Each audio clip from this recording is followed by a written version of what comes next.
பிஸ்மில்லாஹிர்ரஹ்மானிர்ரஹீம். அஸ்ஸலாமு அலைக்கும் வரஹ்மத்துல்லாஹி வபரகாத்துஹு.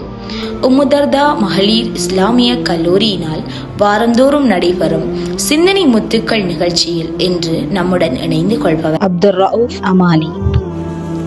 பிஸ்மில்லாஹிர்ரஹ்மானிர்ரஹீம்.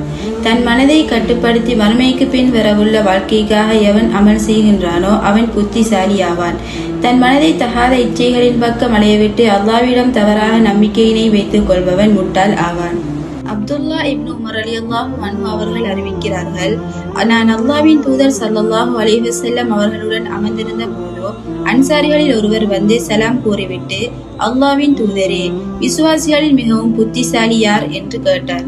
அதற்கு நபி அவர்களில் எவர் மரணத்தை அதிகமாக நினைவு கூர்ந்தோ அதற்கு பிந்தைய வாழ்க்கைக்காக தங்களை மிகச் சிறந்த முறையில் தயார்படுத்திக் கொள்கிறார்களோ அவர்களே உண்மையான அறிவாளி என்று பதிலளித்தார்கள். உலக கல்வியில் மாத்திரம் வெற்றி பெறுவது ஒரு மனிதனை முழு மனிதனாக மாற்றாது.